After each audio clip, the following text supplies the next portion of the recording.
Muy buenas tardes, amigos. Este es el programa Diálogos del Montonero. Bueno, nosotros vamos a seguir analizando la naturaleza de esta violencia insurreccional contra la Constitución, contra el Estado de Derecho, que se desarrolla aquí en el Perú y que felizmente el Estado de Derecho y sus instituciones están conteniendo con éxito hasta el día de hoy. Pero lo que queremos señalar es que esta violencia insurreccional, por su naturaleza, es una que va a durar cierto tiempo. Hay que recordar algunas cosas. En las experiencias más recientes, por ejemplo, en Chile, el llamado octubrismo, esa violencia que desató el caos y la anarquía en Chile, duró alrededor de 6 meses y desencadenó la muerte de 34 chilenos. En el caso de Colombia, otra experiencia reciente, duró alrededor de 3 meses y desencadenó la muerte de más de 80 colombianos. Por lo tanto, los peruanos tenemos que entender que estamos frente a una amenaza muy particular que han organizado los núcleos comunistas, los núcleos bolivarianos, vinculados al eje de Cuba, Venezuela y Bolivia. Y en el caso del Perú, con preponderancia de Bolivia. Bueno, para hablar de estos temas, de la naturaleza de este proceso que estamos enfrentando aquí en el Perú, el día de hoy hemos convocado al señor Carlos Sánchez Berzaín. Él es director del Instituto Interamericano para la Democracia, un eh, ex político democrático, un político democrático de Bolivia, quien ha sufrido toda la ofensiva del autoritarismo boliviano, conocedor de estos temas, a quien le agradecemos por su participación y le decimos buenas tardes y muchas gracias, señor Carlos Sánchez. Gracias por el diálogo. Mucho gusto, señor Ponce, a sus órdenes. Bueno, si yo le tuviera que pedir una descripción de la naturaleza, mire usted, aquí en el Perú se trata de presentar la idea de que esta violencia es espontánea, es decir, que no es organizada, no tiene un centro organizador.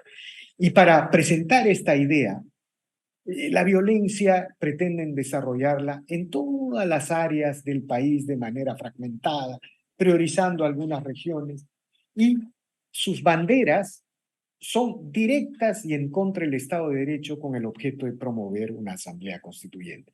¿Qué nos puede decir sobre esta estrategia que se está aplicando en los países de América Latina, de América del Sur, señor Sánchez? Bueno, este es el fenómeno que caracteriza al siglo XXI en las Américas y que tiene su origen en la expansión de la dictadura de Cuba en este siglo. El año 1999 en las Américas había una sola dictadura, la de Cuba, y agonizaba en su denominado periodo especial al que se había asumido desde el año 91 cuando desapareció la Unión Soviética. El único soporte que tenía era el Foro de Sao Paulo que Fidel Castro y Lula crearon el año 90 después de la caída del muro de Berlín. En ese escenario llega a la presidencia de Venezuela Hugo Chávez y de inmediato acude a salvar a Cuba. Le ofrece, le da dinero, le da petróleo y ponen en marcha un proceso que llaman movimiento bolivariano, el bolivarianismo, un movimiento populista, con el que nace el siglo XXI, haciendo que este movimiento tenga algún cariz de tipo político, liderado por Hugo Chávez, pero con todo el aparato de lo que es el crimen organizado con el cual la dictadura de Cuba, bajo la jefatura de Fidel Castro, había ensangrentado las Américas y el mundo desde 1959. Aquí un pequeño paréntesis para recordar que desde que Castro toma el poder y somete al pueblo cubano el año 59, lo que empieza a hacer con las Américas y con el mundo es ensangrentarla. La década del 60 es la década de las guerrillas. Organizan ejércitos de liberación nacional en toda la región, ayudan al fortalecimiento y a la formación de grupos como las FARC, mandan guerrilla a Bolivia con un ejército de liberación nacional, Che Guevara, que es muerto en esas operaciones. En la década de los 70 profundizan eso y van a la guerrilla urbana, al secuestro, al terrorismo, todo castrista. Establecen la dictadura de Ortega, con los grupos paramilitarizados y después van prácticamente a una guerra civil en Nicaragua con el sandinismo. Llevan adelante lo que se terminó llamando la guerra sucia en la Argentina, que es una agresión de guerra civil que termina con operaciones militares, ensangrentan con los Tupamarus el Uruguay, toda la región, y se meten en el narcotráfico. El primer narcoestado es Cuba, cuando con Pablo Escobar Gaviria, el colombiano, y el boliviano Suárez Gómez, se establece que Castro traficaba, utilizando la isla, traficaba cocaína hacia Estados Unidos, y como resultado de eso lo que hace Castro es fusilar al general de la Guardia y a otra gente que habían sido sus operadores. Entonces, cuando se acaba la Unión Soviética, Cuba se contrae, pero cuando llega Chávez empieza a tener los recursos que necesita, y el siglo XXI es sorprendido con esa expansión del castrismo. Se produce la caída del presidente de la Argentina, se produce la caída del presidente Mahuad en el Ecuador, se produce en el siglo XXI muy temprano cosas que no habían pasado en la última década del siglo XX, que fue una década democrática. Y se produce el derrocamiento de Sánchez Lozada el 2003 en Bolivia, derrocan al presidente del Ecuador, Gutiérrez, y después dan un golpe en la Organización de Estados Americanos, donde el recién llegado expresidente de Costa Rica, Miguel Ángel Rodríguez, es depuesto con la falsificación de un caso de corrupción en su país. Ah, Le explico todo esto porque en medio de aquello, el Perú, que había salido de la crisis después del gobierno de 10 años de Fujimori, y que tiene un proceso de recuperación de la democracia, no es ajeno a esa influencia, porque tiene gente como Ollanta Humala, tiene gobiernos que están penetrados por el dinero de Chávez. O sea, ujú. nadie se libra en la primera década del siglo XXI de la influencia de lo que hoy día se llama socialismo del siglo XXI, castrochavismo. Lo que pasa es que en esa primera década este movimiento lo dirigía Chávez y la dictadura castrista era el soporte. Cuando muere Chávez, el castrismo se hace cargo de todo, y por eso hoy día este proceso se llama castrochavismo, y empieza una profundización de la desestabilización que instala en las Américas 5 dictaduras. Sostiene la de Cuba, convierte a Venezuela en dictadura, con Chávez ya era una dictadura, establece la dictadura de Bolivia en ese orden cronológico, después la del Ecuador y después la de Nicaragua con Ortega. La del Ecuador se ha salido de ahí porque el presidente Lenín Moreno ha salvado al Ecuador, pero ahora hay 4 dictaduras desde donde buscan expandir estas capacidades para terminar con la democracia, y el Perú hoy día es el objetivo, el campo de batalla. Le explico todo esto porque el campo de Sí, batalla operativo de hoy, del mes de enero del año 2023, es el Perú. Lo fue, como sí. usted ha dicho, en octubre del 2019 el Ecuador, en el 2020 fue Colombia, en octubre del 2019, noviembre, también fue Chile, el 2003 fue Bolivia, el 2008 fue Bolivia, el 2019 fue Bolivia, hoy día es el Perú. Ahora, pero digamos, una de las cosas que importantes para la lucha política de los demócratas peruanos aquí es entender cómo se organiza este proceso, cómo se mueve este proceso. Yo le señalaba que por un lado hay la idea de presentar una insurrección, una insurgencia como expresión de décadas y siglos de exclusión, como una expresión directa. Por otro lado, hay la idea de que esto es espontáneo, no hay un interlocutor, no sé con quién uno debe conversar, ¿no es cierto? Y por otro lado, en el Perú se están desarrollando formas de violencia que, por ejemplo, en el caso de Puno, la frontera con Bolivia, ha significado el ataque a 5. Hay 12 comisarías en 2 provincias, se han atacado a 6 comisarías. Todo lo que usted está viendo en el Perú se ha practicado el año 2003 en Bolivia, se ha repetido el año 2019 en Ecuador, en Chile, el 2020 en Colombia, se ha ejercido el año 2019, 2020 en Bolivia.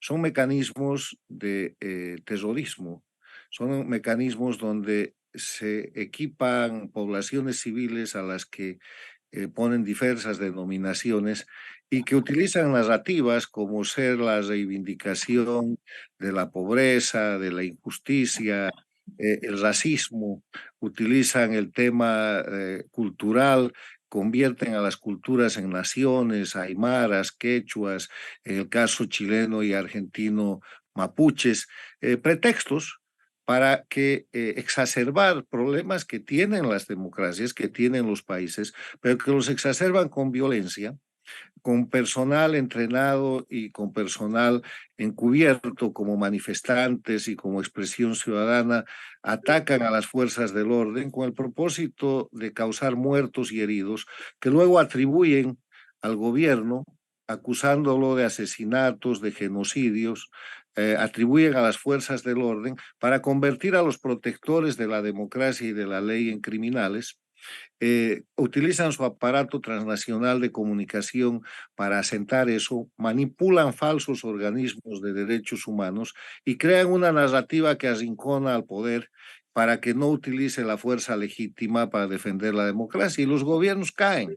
O sea, ese es el Sí, mecanismo que sí. están aplicando hoy día en el Perú, pero es repetitivo y es el mecanismo criminal castrochavista de sedición y conspiración contra las democracias y los gobiernos democráticos de la región que no se... Ahora, ahora, si yo le pregunto, mire, qué interesante lo que usted señala. En el caso de Chile, el gobierno chileno, la derecha chilena, se rinde y cede ante esta estrategia y inicia este camino constituyente que está destruyendo el milagro económico del sur. En el caso de Colombia, el gobierno de Duque resiste,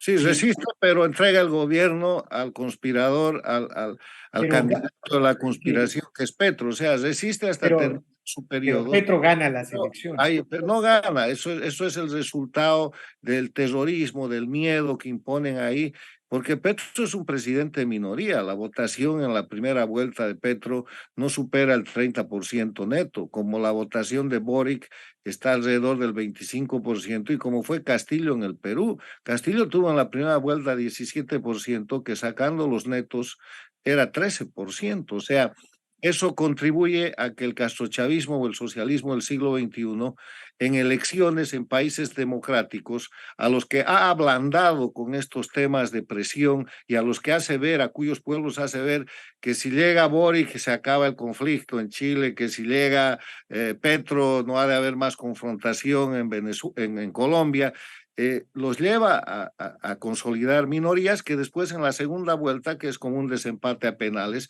pero que no da apoyo popular, convierten eso en gobiernos. Y tienen gobiernos Y de quizá la minoría, se pregunta, les quizá la caen. pregunta, señor Sánchez, quizá la pregunta es, ¿qué ha pasado con los defensores del sistema republicano, con las llamadas derechas, centro derechas de esta región en la defensa de la constitucionalidad? ¿En qué han fallado para recoger las enseñanzas en el caso peruano? Lo primero que le quiero aclarar es que no este es un tema de derechas e izquierdas. El eje de confrontación en esta conspiración del socialismo del siglo XXI es la dictadura y el crimen organizado, porque además son narcoestados. Cuba, Venezuela, Bolivia y Nicaragua, las cuatro dictaduras son narcoestados. O sea, representa ese grupo dictadura, violación de derechos humanos y crimen organizado, contra la libertad y la democracia. No hay derecha e izquierda. Llevar Pero, esto al límite de la derecha e izquierda es entrar en su juego porque ellos quieren aparecer como un proceso político cuando en verdad son un proceso criminoso. O sea, esto no es política. Andar pero matando por las calles no es está bien, política. pero, Sostener eso con el dinero del narcotráfico no es política. señor Sánchez, pero está bien, pero si yo le pregunto cuáles fueron los errores de quienes estaban al otro lado, en el caso, por ejemplo, mencionemos el caso de Chile, el caso de Mire, en Colombia. general lo que pasa es lo siguiente. Primero, se comete el error más grave en materia de estrategia. No se identifica al enemigo, que es el error que está cometiendo hoy día el Perú. El Perú cree que es un problema entre peruanos. Mentira. Este es un problema de conspiración transnacional contra el pueblo del Perú y contra la democracia del Perú y contra la nación peruana. Tienen que identificar al enemigo. ¿Quién es el enemigo? Es el castrochavismo dirigido por Cuba, que opera en el caso peruano con su plataforma principal desde Bolivia, con Evo Morales y la dictadura boliviana, y con el embajador que es cubano que está en el Perú, que es Rafael Zamora, que fue quien estableció la dictadura de Evo Morales en Bolivia y que ahora casualmente es el embajador en el Perú. Si su gobierno no reconoce el enemigo, van a perder la batalla. Pasó el 2003 en Bolivia, no pasó el 2019 con Lenín Moreno, que identificó las cosas muy bien e hizo el inventario. Escuche esto, Lenín Moreno hizo el inventario de lo que era la delegación diplomática de Cuba y encontró que había más de 150, una delegación de Cuba con más de 150 personeros con inmunidad en el Ecuador, no hacían otra cosa que conspirar y los expulsó. Entonces se aplacó gran parte de lo que fue la conspiración. Pese a eso, el presidente Moreno tuvo que trasladar su gobierno de Quito a Guayaquil para sobrevivir como gobierno. Entonces, primer tema, identificación adecuada del adversario, el enemigo. Segundo tema, aplicación de la ley. La democracia no es inerme, la democracia se protege con la aplicación del Estado de Derecho, con la aplicación de temas de justicia. Hay que hacer que los servicios democráticos de inteligencia del Perú, que son muy eficientes, empiecen a proporcionar material para que las fiscalías acusen. ¿Dónde están los conspiradores? Es gente de carne y hueso. ¿Dónde están las grabaciones? ¿Quién sostiene semejante proceso tan largo? ¿Cuál es la logística? ¿De dónde sale el dinero? Los transportes que se han visto, todo está filmado, pero nadie sabe para acusar a esa gente quién es. No son fantasmas, es gente de carne y hueso. Ahí hay un trabajo de vigencia del Estado de Derecho y defensa de la democracia que hace falta y que no se produce con toda la eficiencia que debería, porque los están asustando, diciendo asesinos, genocidas, la policía, o sea, la policía y las fuerzas del orden y el gobierno democrático encargados de proteger la democracia resultan ser los criminales, y los criminales se pintan de víctimas y después cuando toman el poder se vuelven acusadores. Le voy a decir tercero, miren ustedes lo que ha pasado en Bolivia. En Bolivia, el año 2019, Bolivia recuperó la esperanza de recuperar la democracia. Permítame ahí este ejemplo que usted va a señalar es muy ilustrativo para el caso de la presidenta Dina Boluarte. Es algo que debería ella tener mucho en cuenta. Creo que usted nos va a contar. Por la naturaleza del enemigo, porque sabe, hubo una movilización popular en Bolivia frente al fraude electoral y los crímenes que cometió Evo Morales el 2019. Evo Morales se vio imposibilitado de seguir gobernando porque todo el país se le paró, no le hacía caso ninguna autoridad. Entonces renunció, lloró, se fue a refugiar a la zona de coca y de cocaína en el trópico de Cochabamba. El gobierno de México mandó un avión, los rescató, se lo llevó a México y se estableció un gobierno que tenía que ser de transición. El gobierno de transición nunca repuso la democracia porque se quedó con las leyes de la dictadura y nunca sancionó a los violadores de la democracia y a los violadores del orden público. Impunidad. No puede haber transición si usted no quita las leyes de la dictadura y si mantiene la impunidad. Entonces se volvió un gobierno de continuismo, de continuidad. Terminó con un nuevo fraude electoral el año 2020. En medio de ese gobierno, Morales instruyó masacres personalmente por teléfono, lo grabaron. Pasó exactamente lo que está pasando en el Perú. Forzaron a llevar rápidamente a una elección y antes del año hicieron otro fraude electoral del que nace el gobernante Arce Catacora. Evo Morales regresó a Bolivia, se convirtió en el dictador en jefe, total impunidad para todo y Bolivia como plataforma de conspiración. Castrochavista ha operado el año pasado sobre Chile, está operando ahora sobre el Perú y lo hace abiertamente y además lo hacen con una cosa que es muy chistosa.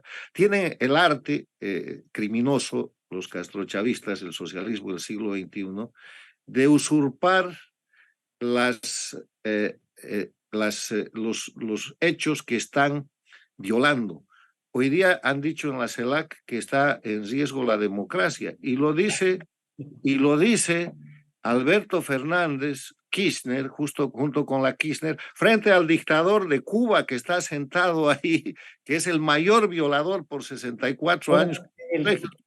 Entonces, cuidado se presenten como defensores de la democracia los golpistas del Perú, esta gente que está conspirando. Y ahora, me parece importante, señor Ponce, antes de terminar esta entrevista tan interesante. Pero antes que usted diga eso, señor Sánchez, el ejemplo de la señora Yanine Áñez, ella comete el error efectivamente de hacer un gobierno de continuidad, ¿no? En el caso de la señora Dina Boluarte, por ejemplo, a ella se le está acusando o se le está criticando de no hacer los cambios con rapidez en el Estado. Muchos funcionarios, sobre todo a nivel intermedio del Estado, permanecen y de alguna manera apoyan este proceso insurreccional. La señora Yanine Áñez... No lo llame insurrección, esto es sedición. Esto es un crimen. O sea, la insurrección tiene el dejo sociológico de ser popular y algún rasgo de legitimidad. Uno se mueve en un movimiento, se revela así contra una dictadura, pero el Perú es un gobierno democrático. Estos son dos crímenes, sedición y conspiración, además operados transnacionalmente. No tienen un reclamo popular y no tienen ningún rasgo de legitimidad. En el caso de Yanine Áñez, cuéntenos cómo ella termina en esa situación y usted quería hacer un agregado final. Lo que ella hace es simplemente entregarle el gobierno de nuevo al dictador. Yo escribo un análisis en enero del 2020, cuando ella se promueve como candidata a la presidencia, siendo presidenta de transición, diciendo que de Bolivia salió el dictador, pero no la dictadura. De Bolivia nunca salió la dictadura. Y lo que hacen con la elección del 2020 es hacer regresar un dictador en funciones, que es Arce Catacora, y el dictador en jefe, que es Evo Morales. Y en ese sentido, la señora Áñez cree que ha cumplido una tarea histórica y de inmediato, utilizando la reposición de todo el control dictatorial, manejan fiscales y manejan jueces y la acusan de lo único que no ha hecho, golpe de Estado. Dice que el 2019 fue un golpe de Estado, cuando Evo Morales renunció, lloró, México los rescató. Bueno, es golpe de Estado, falsifican esa narrativa. Los fiscales y los jueces fabrican el caso de golpe de Estado y la señora Áñez está presa por esa causa. Pero además hay cerca de 200 presos políticos y el último en ser tomado hace unas semanas ha sido el gobernador de Santa Cruz, Luis Fernando Camacho. O sea, no importa qué es lo que va a pasar si la señora Boluarte pierde el poder. La van a acusar de genocidio, de asesinato, la van a encarcelar y van a decir que ella le dio el golpe de Estado a Castillo, porque así fabrican la narrativa. Y va a ser verdad, porque ellos van a manejar los fiscales y los jueces que hoy día no están encarcelando en el Perú a los sediciosos y conspiradores, van a encarcelar a Boluarte, sus generales, sus coroneles y su gobierno.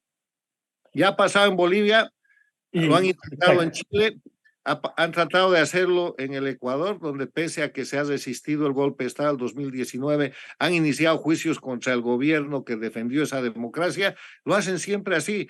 Los criminales se vuelven acusadores y sus delitos son atribuidos a los defensores de la democracia y del Estado de Derecho.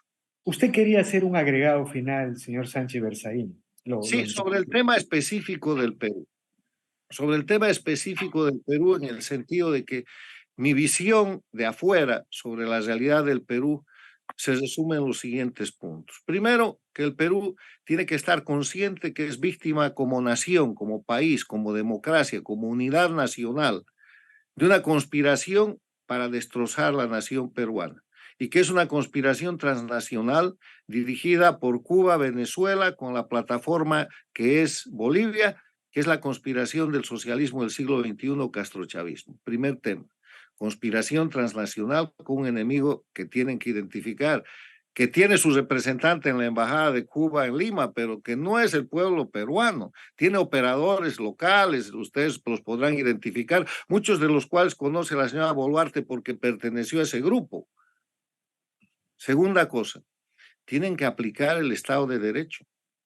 Y en la aplicación del Estado de Derecho tienen que hacer especial hincapié en estudiar y aplicar la Convención de Palermo contra la delincuencia organizada transnacional, que es una convención de las Naciones Unidas, porque esto es crimen, no es política.